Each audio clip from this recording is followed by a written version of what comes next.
Up next, we have an insightful roundtable with our service leadership. The discussion will include Rear Admiral Paul Wong, Chief Medical Officer, U.S. Coast Guard, Brigadier General Jonathan C. Taylor, Deputy Command General, U.S. Army Medical Command, Dr. Michael McGinnis, Executive Director, Bureau of Medicine and Surgery, and one of the Air Force's finest retired officers. She was going to take questions. Oh, okay. Did you still want to do the questions? Or no? Okay. Mr. Stephen Mounds, Deputy Surgeon General, U.S. Air Force.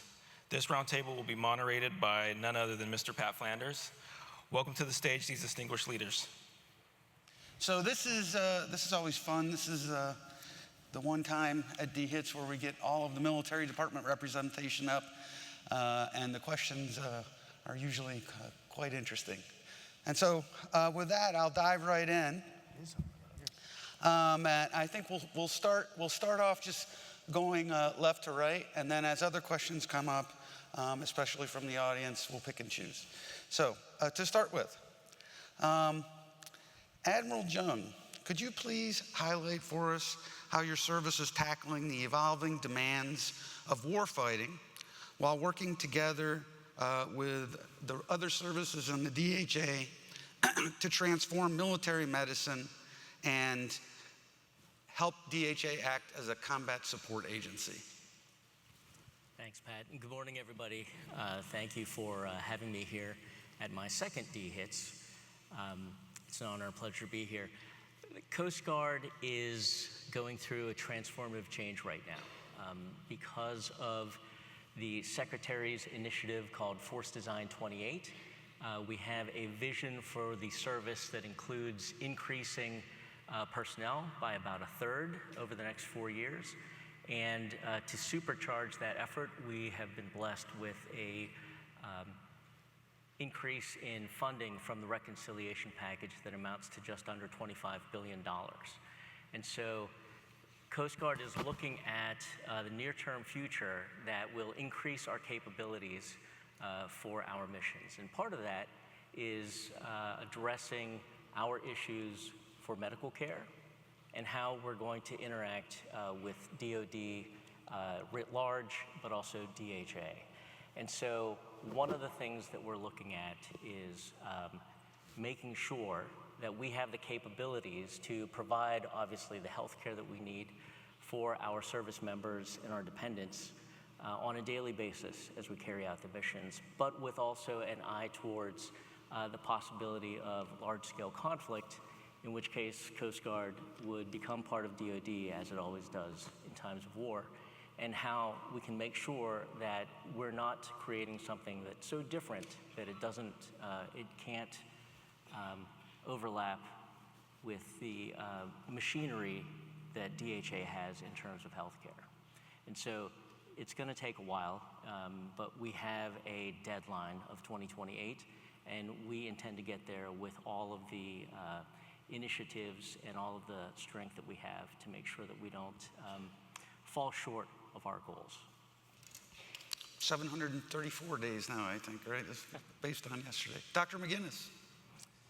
How many days did you say? 737. 737. So I appreciate the discussions about the Davidson window. You know, and we think about our pacing challenge, our peer competitor, China, and the challenges this presents. And I think we all appreciate it's enormous. From the Chief of Naval Operations, and we have a new Chief of Naval Operations recently in Battery, you know, we're tracking 492 days. And really, the focus is that it's 2027, we have to be ready. You know, we want to preserve the peace to the greatest extent possible, but if it's not possible, that we need to be prepared to fight and to win. And that's what we collectively are called to do, and that's what collectively as a joint medical force will be enabling, sustaining, and taking care of. To get after that, from a service perspective, you know, with DHA assuming the mantle for the benefit mission, It's really freed us, enabled us to think about the operational force and think about what they need in support. And when you look at just one bad day in this conflict will exceed the total inpatient bed capacity that we have in theater across the Joint Force, you can see that the challenges are enormous. So we've really focused on developing expeditionary medical capabilities that are platform aligned, that are man trained, equipped, and certified, and focused to the task, whether that's role one, and that's been a gap for us for CASEVAC, not having that capability, but developing an in-route care system that's small, agile, and that can move with the fleet and the FMF, or whether that's role two and our surgical teams, or role two enhanced that has some holding capacity, and then really getting strategically, and it's going to take some time, getting after our role three expeditionary medical facilities, and I think that's been a bit of a challenge. But in doing so, we also have a forum where we're able to surface these issues and really get line leadership buy-in, and that's called the Navy Medicine Enterprise. It's the youngest enterprise within the Department of Navy that looks at a service capability in toto, in whole, as a family. And so you think of the aviation enterprise, you think of the undersea enterprise, you think of the expeditionary combat enterprise. These are all enterprises that have been chartered and run before us. But the VCNO chartered and co-chairs with the Surgeon General the Navy Medicine Enterprise. And we've been getting after that over this last year. And within it, our primary line of effort, number one, is to develop and push forward to the best extent we can over this next year, west of the international date line, expeditionary medical capabilities that will be nested within our MTFs, within our platforms, and trying to maximize the benefit that in phase zero and in competition, we can get great utilization either through the direct care system or through health security cooperation, working with our allies and partners in theater. And this goes back to a theme that I think Dr. Orcega highlighted, Dr. Deal highlighted yesterday in his plenary, and really the ethos and attitude, and really appreciate what Dr. Deal has brought to the DHA in the sense that this is a partnership. To be maximally effective with the limited resources that we have to work together, we have to collaborate, we have to create those systems where we're communicating with each other so that we're mutually aware, informed, and so that with the limited resources we have, we can lay them down to the most effective manner for the Joint Force. And that's where I also salute you, Mr. Flanders, with this DHITS, just like with Admiral Jung here. This is my second DHITS, and I'm just really impressed with the body that you've created, the momentum, and the collaboration. Really meaningful. I've learned a lot just from the speakers, but I really also learned a lot from the ability to talk to our coworkers, our shipmates, our soldiers, our airmen, as well as industry in helping get after this problem. Thank you. Mr. Mounts. Yeah, thanks, Pat. And good morning, everybody. It's great to be with you again. Also my second DHITS, and always a little surreal to be up here in the white chairs, so you guys are missing out. But Air Force and now Space Force, obviously also transforming, to meet mission and the challenges of this large-scale combat ops that we talk about being extremely difficult and complex. I will also say that, we are at war every day and across the Joint Force, not just us. But whether it's Midnight Hammer type of stuff, or it's our cyber folks, or our space operators, we are constantly at war. And so there's a different kind of scale with a large combat op, obviously, in the scenario with China. But I know our folks are in it every day, and the cyber thing is very real. So all you folks that are doing that every day to keep us operational is impressive. We are reorganizing within Air Force Medicine, and so I shared some of that last year to get after more operationally relevant embedded medical capabilities for our line, now deployable combat wing structure that's starting to come around. Unlike you all that have a new chief in place, our chief is now outgoing, I think as of November, that's been advertised. And so we're hoping that's not going to result in major changes to where we're going. But we are still very much focused on making the DCW construct a Role 1 capability that matters for the Air Force as they prepare to outfit those units at 16 different locations, to get after a more agile approach to getting in theater and getting it done. And so that's going to take some investment. It's a new mission set for us. We've always supported Role 1, but just not in that way. And so we're looking to resource that a little bit differently and not have it be at the expense of the medics that support day-to-day medical group operations and support of DHA MTFs. So that's a major thrust right now, and one General DeGoes has been focused on from day one is really getting after, as our Surgeon General, getting after more embedded kind of medical capabilities to enhance the mission day-to-day. I think on, and I won't belabor our internal structure to a medical command, that's a whole other conversation, but certainly something keeping us busy and helping us align to the DHA structure that now is in place. That's been a fantastic journey so far, and I think very beneficial for all of us in the dual-hatted network directors and regional command, medical commanders. And we had not had that structure, and so we got in the game with our medical command journey. But to the partnership, and again, I like to describe it as we're mutually supporting between DHA and the services, and it is critical that we provide DHA certain things, people, support, expertise, advocacy, because DHA also has to provide us things for us to be operationally effective. And so that gets into requirements and being very clear about what we need in the hands of our operators, and what we need in the hands of the folks in the MTF setting to be also very effective at what they're doing.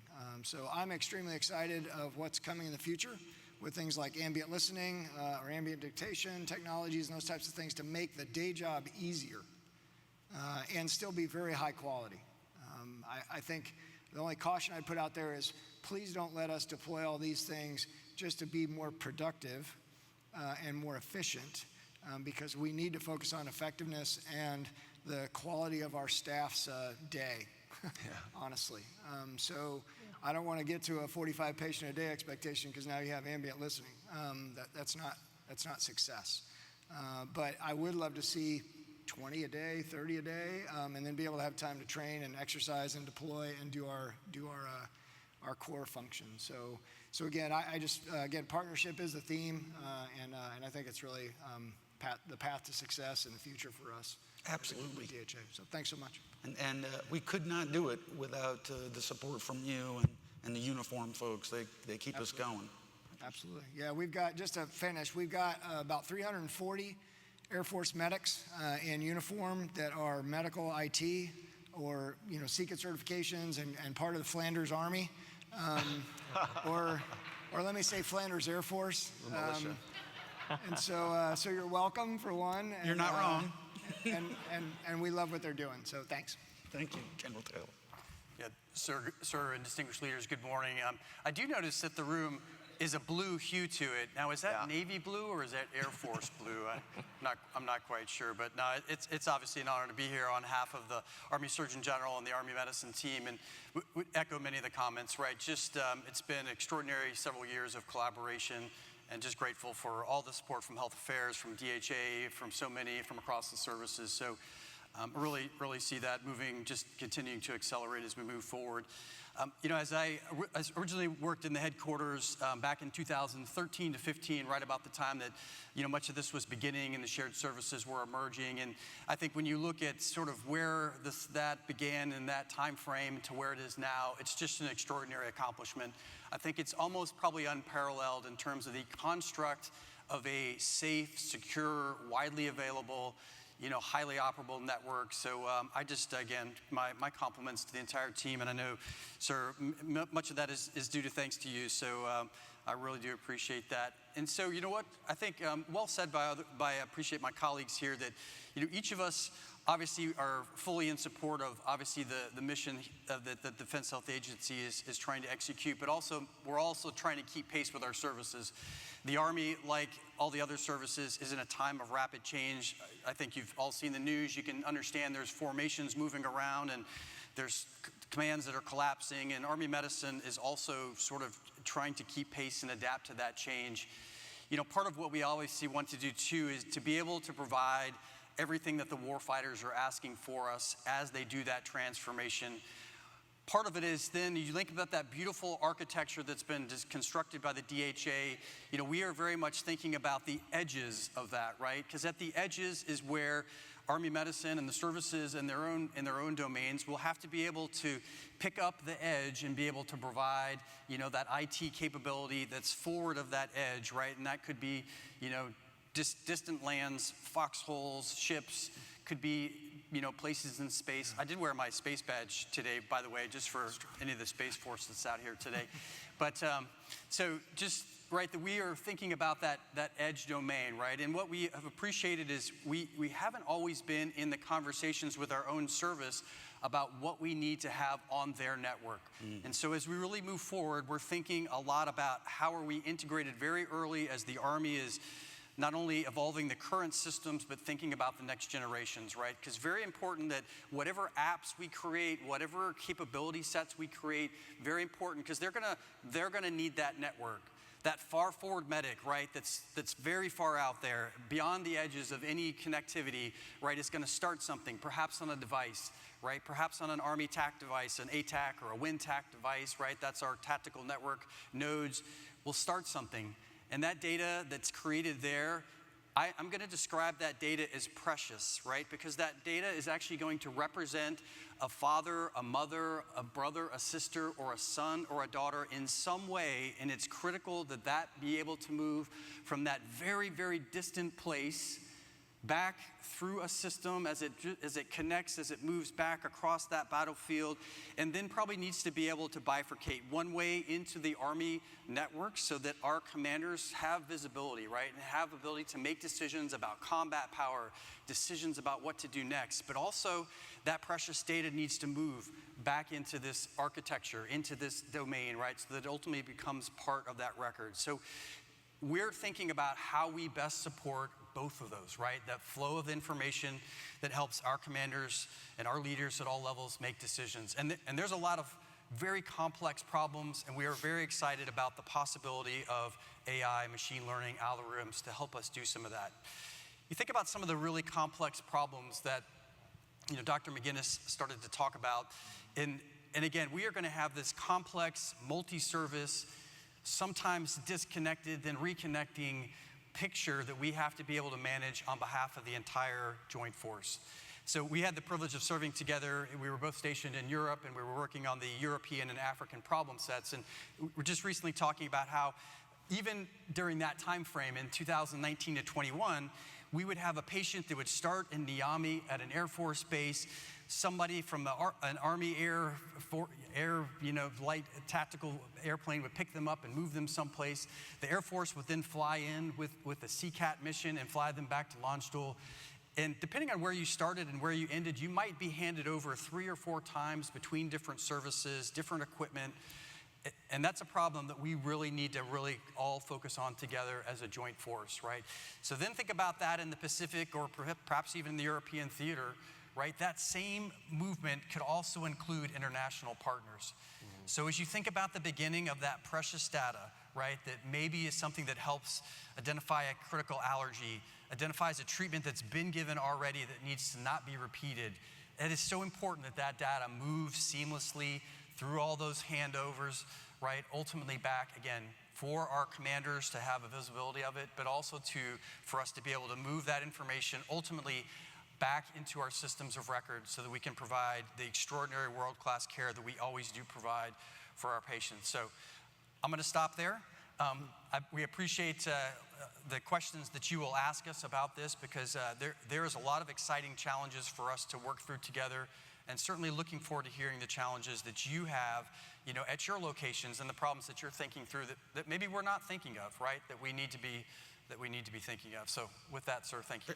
Great explanation. My background's Army, and this has been something that, we've been chipping away at for a long, long time. The battlefield comms, incorporating it into the tactical plan. I mean, it's very difficult.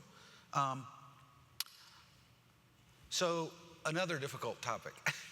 So the PHA Part 1, right? So huge readiness implications there.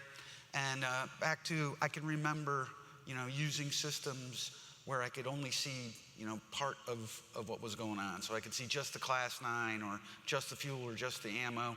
And I know the Army's come a long way with Maven. And if you look in the global address book, there's another Flanders, and it's a Lieutenant Signal Corps officer, is my son. And he calls all the time, telling me the good and the bad of what he uses. So for the PHA Part 1, is that something that you think should be incorporated into the services readiness system, or something that DHA should provide, or should we all do it and integrate it together? What are your thoughts on it? And I think we'll start with the Army. Yeah, I appreciate being the one who has to go first on this question. I would say we're at a great inflection point for us to ask, what is the information that we actually need, right? And that could be a discussion that we also have with our elected officials, because I do recognize part of that process is described to us, in regulations and law. I think asking what are those critical elements, the data elements that we need, and recognizing that each of the services do have some specific things they sometimes need, right? We appreciate there's aviation components, there's dive, there's other things. But I really think that there's probably a good inflection point for us now to be able to look at the common core elements, maybe focus less on the form and more on the information that's required, and then just really be able to gather that information as necessary and then populate whatever the documents are, right? And it could be it could be several documents, right, that information populates. So that would probably be the methodology I think that we would be interested in pursuing at this time. Mr. Mounts, Air Force perspective? I concur. Because there's a reserve component too, right? To What's that? RHRP. Yeah, absolutely. General Taylor, he nailed it. We have to get over the reluctance to trust in a zero trust environment.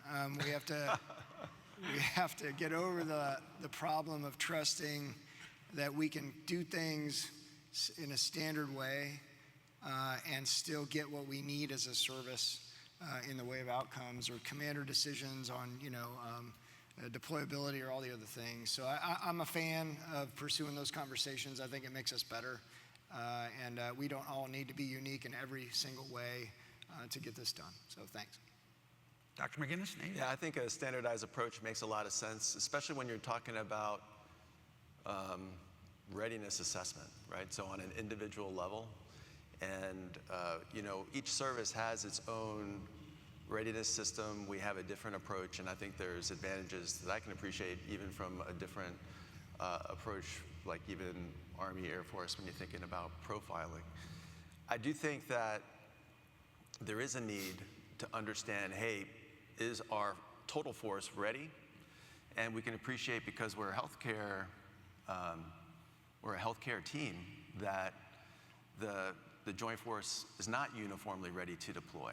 And how do we maximize awareness short of doing a last-minute drill when we can appreciate there's a lot of latency in readiness awareness or even readiness reporting through our disparate systems? And when we think about, hey, if we really have a minimal window for indications and warning, and we need to push forces forward, and just from the Navy perspective, this is pushing ships forward. Ships are crewed with people, and the people are not uniformly ready. Many have light duty or limited duty. What is our general awareness? So we need to understand our current risk that we hold. Really, the commanders need to understand that. What is their ability to push out on what window? And then, what is the medical risk? We need to be aware of that and be able to push that up. And we can't do that unless we really have a comprehensive system. And so, from a service perspective, we've been pushing this concept for some time, known as Paratus, Profiling and Readiness Action Tracking Unified System. I said that slowly so I could remember. Appreciate that. But it really gets at the fact that every visit is a readiness visit. The whole healthcare team should be aware of what this operator does.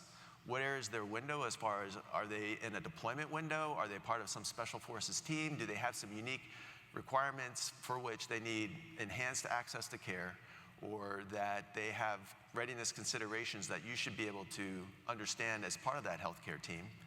And then that should ideally flag back into the readiness system so that from a service perspective, we can tell our line commanders down to the platform and down to the person whether they're ready to deploy, and if not, what risk they would need to assume to push them forward. So I think the fundamental premise of your question is right on, and it's just getting there collectively as a joint team. I think that's the work ahead of us. Great insight. Admiral Jung. I'll start with something I said last year on this panel, and that is, don't forget the Coast Guard. I forgot you said that. We are different, we are unique, but we are the same. And what I mean by that is we are reliant on DHA and DoD for a lot of the systems that we incorporate. And in spite of what I said during the first answer about our increased resources that we have, it would be folly to try to create independent systems for Coast Guard, especially if we're going to work together in the future. And so I'm all in favor of interoperability. I'm all in favor of products that are created in DoD that would extend to Coast Guard, because it would help us in the long run, and it would ensure that there's compatibility amongst the services. So I concur with everything that's been said. There's a few areas like this, like MedLog's another one, right? Where, you know, if a commander in charge of a formation in a perfect world would like to see a single pane of glass of all things together, and so it's challenging. Moving on, what are your thoughts on the changing roles of medics and corpsmen in our force? Dr. McGinnis, want to start with Navy? Yeah, I think, you know, just talking about the Pacific, and it's a time, speed, distance problem. It's a distribution problem of the enormity of the theater. I mean, you fit three different continental United States next to each other. That's the space for which we would have to cover down. I think it's the realization that our medics, corpsmen are going to be increasingly independent. They're going to have limited resources. And how do we best prepare them for that ability? You know, so one, I think, is inherently through training, and that's a service responsibility, but it's a shared responsibility really within the MTF, and that's what we're trying to get after, to enhance the opportunities in training so that we're best prepared for the warfighting conditions. It's thinking about prolonged care, prolonged field care, prolonged maritime care, and thinking about that curriculum either through the services or jointly, and having us prepared that way for our combat medics and corpsmen. It's thinking through how do we assist, and for the venue here, it's really how do we leverage technology, and how do we give them increasing independence and autonomy to be effective and to be safe, right? And so really enjoyed the PEOD HIMSS JOMIS BATDOC walkthrough that I did yesterday with the team. It's clear that it's continued to iterate and improve. I walked through it last year. It's a different product now. It's really reaching a level of maturity for which we really are want to welcome this into the fleet, into a broader rollout and a more aggressive deployment plan. But in it has decision support tools that would be helpful to the medic and corpsman. I mean, that's just one example leveraging technology. You can see when we discuss AI, where in something that could be handheld, doesn't have to generate a signature in of itself, that it could have a way to just speak to that medic walking through a problem set. Okay, what's the clinical scenario? You know, it's kind of like when you're doing a code in a resuscitation. It's always valuable when you're running the code to have someone next to you who's actually going through the ACLS or ATLS guidelines just over your shoulder talking to you to make sure that you're not missing a step, right? And so you could have a virtual partner that way. The other is, had a recent opportunity to go to Johns Hopkins APL and look at robots and how they're leveraging them, and how robots can be modified so that they're actually helping in CASEVAC and moving soldiers or warfighters that are injured to a point of collection, right? So instead of the IDC for us, the combat medic running to the site of the wounded individual and at risk of being exposed and targeted, you could have these automated drones providing CASEVAC to a collection point. That's just a small example, and in fact, when really enjoyed the visit down in San Antonio at the Army's Medical Center of Excellence last week, where the very first Joint Physicians Associate Symposium was held. They played a video from the Ukraine battlefront highlighting the leverage and the use of a drone. It was essentially an automated tractor that they were able to control, pulling a wagon that went up to the front where a soldier that was injured undercover was able to pull himself into this wagon, and then they were able to drive this soldier back behind into a more controlled and safe area. So it just highlights the possibility, and I think those are the things that we really need to be thinking about, and that's what we need the help of industry thinking about. Interesting. Mr. Mounts. Thanks, Pat. So, initially, I get the gist of the question with the answers so far, but it was how we prepare our medics for war or for a new environment that we're coming. Yeah, I think some of it, there's the tech piece, there's the training piece you guys have highlighted. There's just orienting them to more austere conditions. We're all fairly used to rolling in to some kind of fairly developed base operations. Bagram, Balad, decades of that footprint almost becomes like a fixed facility. Yeah. And there was discussions about accrediting them as a fixed facility, which, but don't quote me on that. But I think a lot of it too is also mindset, is getting folks to understand that medics are targets in warfare with our potential enemies. We don't have a whole lot of ability to attrit medical capability and still continue to do what we do. You don't generate some of our medics in 6 months off the street, and the homeland is also going to be stressed, or the labor's not there. Let me say that. So getting into that mindset of, hey man, I'm it, and I've got to be able to operate very effectively. I've got to be multi-capable. I might have a biomedical equipment repair technician, also grabbing tourniquets and doing what they need to do, because you're out there potentially in an island chain somewhere, and there's nobody else. So there's a little bit of that kind of psychological preparation is kind of where I'm going, that we also need to consider. That's non-tech and hopefully low cost, but I think that's also critical to round our folks out and make them understand that that's going to be different. And war is always hard. We've been there and we've done it very well. And die to wounds rates and everything else that we've achieved over the last number of decades, we should be extremely proud of. But this kind of scenario, it flips that conversation. And so, I am hopeful we will be able to prep our folks as best as possible and leverage every possible technology and new protocol or TTPs to save lives and get people back in the fight. But I think appreciating and acknowledging the challenge of what that's going to look like and maybe the volume of casualties and those types of things, I think is a psychological preparation that nobody wants to talk about, but I think we really need to. I've seen where they do the training in San Antonio, and the room where they do the final exercise and they turn out the lights, and it's amazing.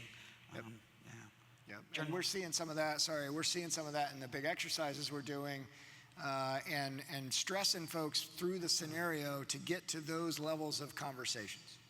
Yeah. So instead of, oh, hey, something happened, you responded, you look great. Okay, well, we won't talk about the triage piece. We'll just shut that off. We don't have time.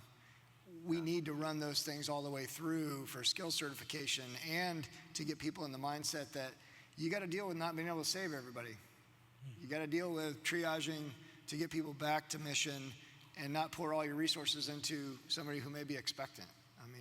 Those are the realities of that. So sorry. Yeah, it's a great topic, and absolutely concur with all the comments that have been made. I think the final construct maybe to offer that we're thinking about this in is upskill, deep skill, right? So that there's a general upskill that needs to happen, as mentioned, because the mechanic may be the medic, right? So certainly from the Army's perspective, in our training doctrine, we have now asked for TCCC, to be at the appropriate level, widely distributed and widely taught, recognizing that you really need as many hands as possible, on the worst days.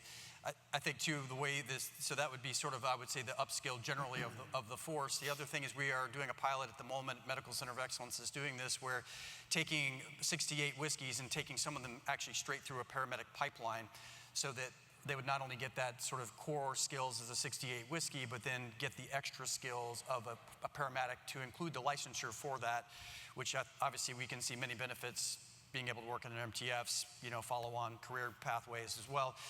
But also then taking those paramedics and distributing them across the force to help sort of fill out, an extra layer of medical capability, along with our PAs and our field surgeons as well. So, I think really trying to take that approach of how do we maximize the inherent skills that each and every individual has, but also, again, provide just higher levels of capability throughout the formations, because it will be a very complex problem, right? At the scale of 1 to 2, we know we can manage that at 10, right? But as you get to 100 or 1,000, that becomes a very challenging problem set. So it really becomes a, sort of an all hands, sort of a mission to tackle. But thank you for the question.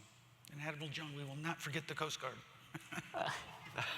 So for us, the biggest issue is that the corpsmen that we have, when you speak with them, they will tell you that their biggest fear is that they're not properly trained for the task at hand. And what I mean by that is we have 100 or so clinics, mostly outpatient. We don't have any hospitals. And so if you were to spend a career as a corpsman in the Coast Guard, your experience is going to be focused on outpatient clinics and the occasional assignment underway on a cutter.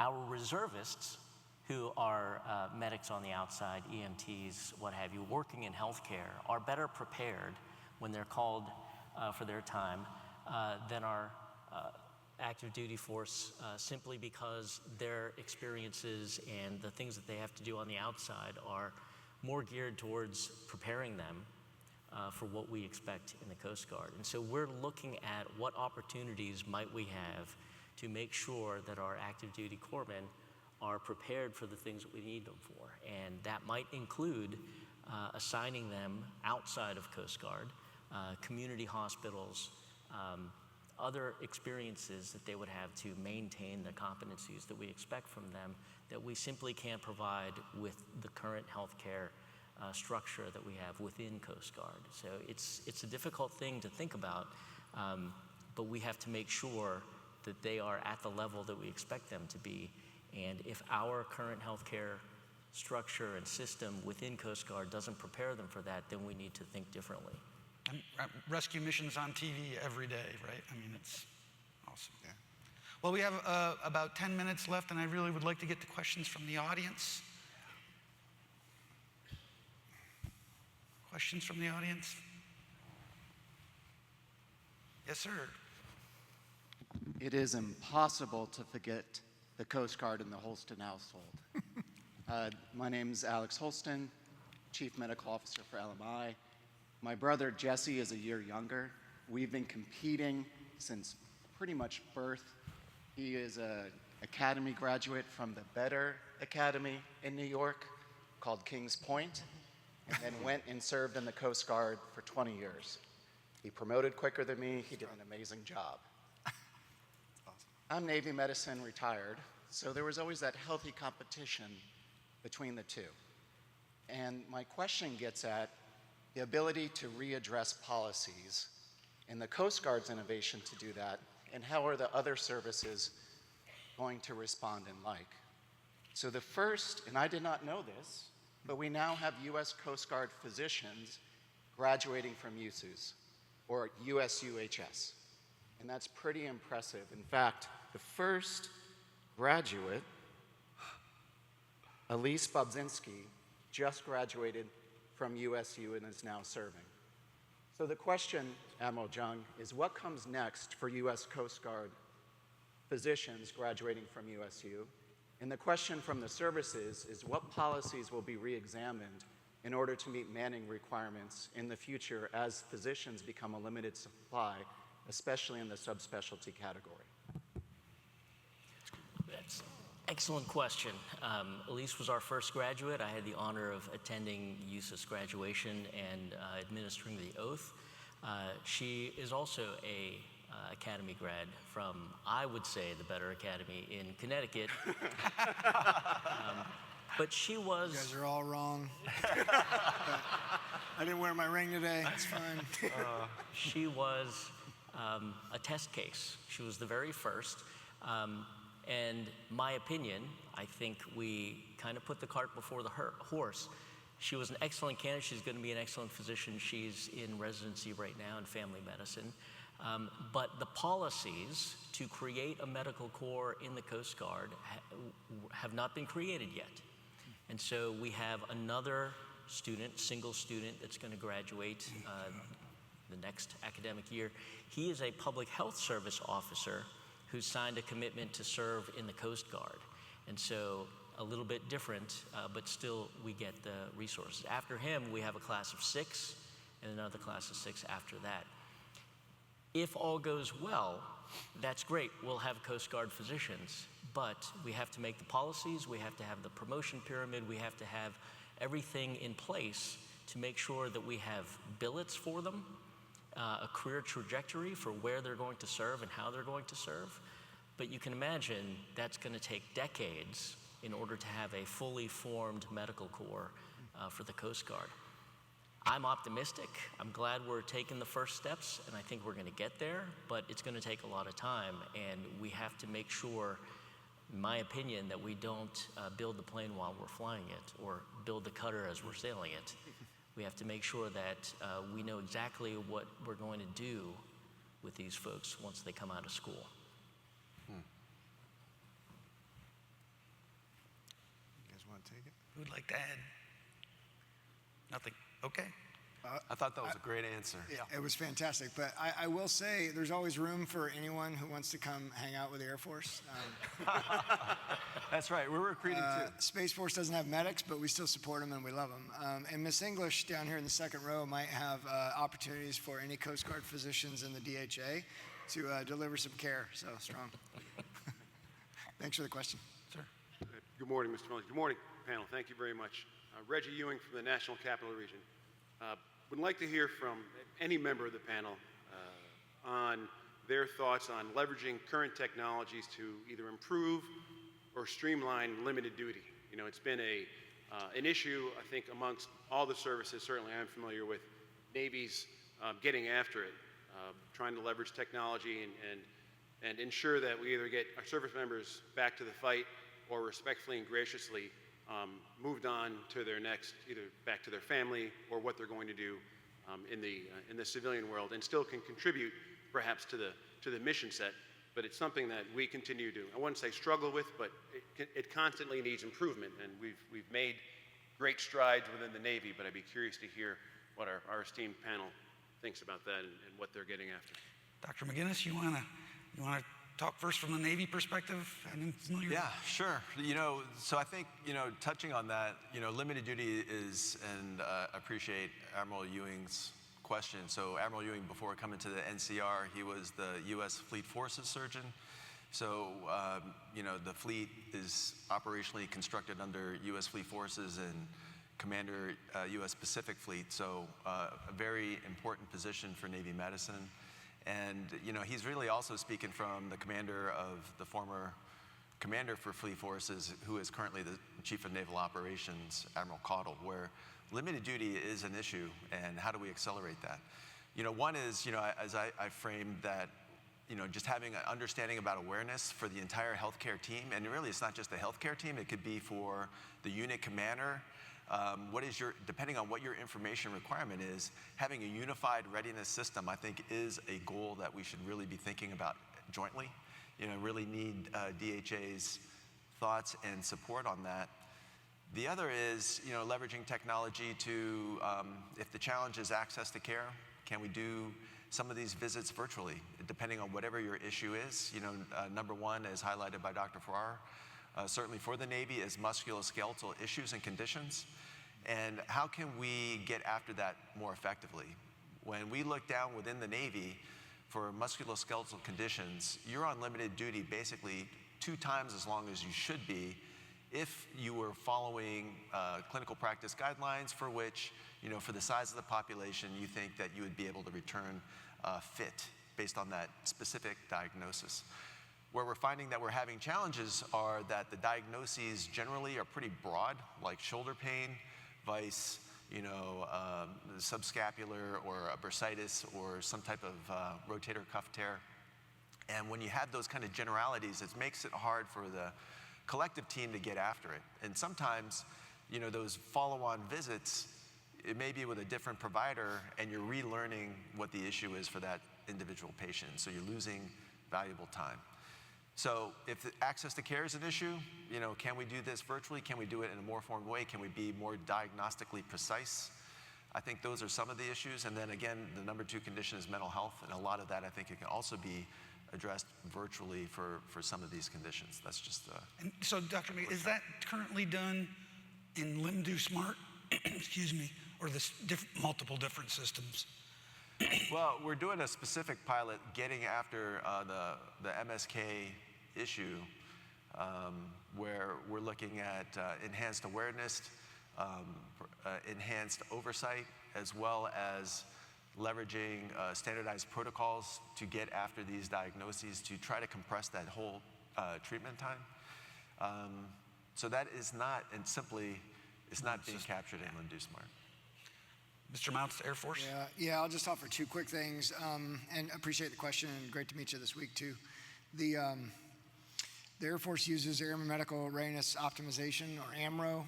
It's more of a governance process to Dr. Orsega's conversation, so not a technical, solution for that, but it's really the process we use at the local level to assess profiles and manage those things, ensure we're proactively getting ahead of things and trying to case manage as much as you can to get folks back to, full duty or full mission capable. So there's elements of that, happy to share or get you guys in touch with our folks if you want to just crosstalk about how we do that. I think we're also very encouraged in hearing, Commander DeGus's efforts on the Navy side to get after Paratus, which again would, I think, be a technical solution more jointly to help us just walk through that process. So whether, especially in the NCR, if you're seeing somebody from another service, it really, my layman's term is it's the black box that will translate the services profiling requirements and issues and that kind of thing. So you're making a medical decision, but then it'll help spit out the appropriate profiling for that particular service. You don't have to be an expert in it. So it's a bit of a translator, if that makes sense. So, right. So there's elements of that where I think those kinds of things that we can capitalize to make the process easier or faster, or medical decisions assisted by some kind of proactive, technological coach or type of thing would help enhance that. But we also have to have the governance piece, I think, and just the oversight. So we're doing the people part of that to really get folks back to mission. So, General Taylor, I think the Army has several systems also that they're using. Final thought, maybe just be also, I appreciate the Army also has a governance process that helps to review profiles in a timely manner to make sure that those are all being correctly recorded in the system. But, the Army has made a significant investment in the last couple of years in health and holistic health and fitness, known as H2F. Really the goal there to try to put strength and conditioning coaches, nutritionists, put people that can try to intervene very early in sort of an injury or illness process, right, to hopefully return them very quickly to duty, but if not, sort of very closely managed to try to make sure we understand what the problem is, refer on. So, the early results have been very promising, so we are trying to then do a larger fielding of that to try to get that really across the force. So I think that's certainly something the services can sort of watch and see how that plays out for us. And, there probably are some elements there that are potentially worth investigating. So thank you. Admiral John? I would just say that we're sadly, I believe, behind the other services. We don't have a service-wide mechanism for tracking limited duty, but it's in the execution plan for Force Design 28 with the resources that we're getting to create one. And of course, we'll be looking to the other services to see what works best for Coast Guard to incorporate something like that. Thank you. Another question from the audience? Hello, my name is Cheryl Landcraft. I work at J5 in DHA as a Capability Requirements Manager, former Navy nurse. First thing I want to do is thank you all for leading military medicine to protect our precious spouses, sons, and daughters. We appreciate all the time and effort that mission takes on you. So now I'm going to ask you the hard question. I've been hearing all of you guys talk about themes and concepts that are joint across everybody. Have you guys considered developing the enterprise ConOps for these very specific, and I heard 4 specific areas that you guys really want to get after. So we can organizationally prioritize the gaps, do an assessment using .mil PF process so we can make sure that we close all of those effectively and efficiently for our MHS and align them to our MHS business requirements and functional requirements before we dive into solutions. And I say that because recently at DHA we created a CBA and a DCR for attack on the homeland, abroad, or both. We did it in 4.5 months. It normally takes over 2.5 years, and it was signed by General Crosland. So if you guys fear that using that old process would be too slow, I know that we can do it with the current resources we have. My bosses are probably mad that I said that, but have you guys considered developing those maybe 4 ConOpses so then we can get after them jointly so we don't do replication and duplication? Thank you for the time. Yeah, great question. Anybody care to go first? Dr. Deal? Come on up, special guest. I'm kidding. You know, great question. I'll just jump in. I'm not shy, but great question, ma'am. One, I think we're all encouraged by opportunities to be able to do joint requirements identification better and certainly faster.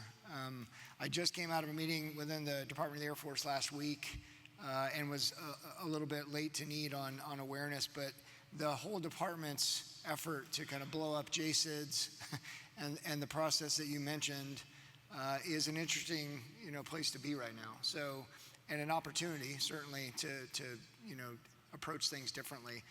The one thing that I did take away from that was that each of the services potentially will now have the ability to validate their own requirements, which is, you know, maybe going the other way from a joint, you know, or jointly motivated conversation. So to the point, I just wanted to share, I think it's incumbent of all of us to capitalize on that where necessary, but not use that as a reason to not have joint conversations and work with you all to get after things that we all need. So thank you. Yeah, I would highlight that as well. I think that, you know, taking the strategic guidance from the change in the JSIDS approach and really giving the recognition of requirements to the service, it creates an opportunity for us to perhaps lean down and be proactive. It takes another layer of staffing that could inject time. And certainly we have products that we're going through the JSIDS process for which it takes a lot of coordination and extra effort. So I think the opportunity for us within the MHS is that, like, working with these great leaders I have here on the stage next to me, is really focusing on that partnership, being collaborative, and maximizing the power that we've got within the MHS governance, ensuring that we're getting effective MHS governance. I think with Dr. Ferrara as our acting ASDHA, he's really pushed that to empower down to a lower level the ability to staff decisions. And I think that gets to the heart of your question, which I feel, which is that sense of urgency, and we just really need to get after it and compress all of it. Yeah. So thanks for that. Thank you. So gentlemen, we're a couple minutes over, so we're time, so that'll be the end. But I wanted to personally thank you for your participation today. And, you know, outside of this conference, the support your CIOs give to me is just incredible. There are a lot of really tough issues where, you know, the lines of responsibility aren't well defined, and, for example, phones. you know, the current phone situation, and there's no way I'd have survived that without all of your help. So thank you very much.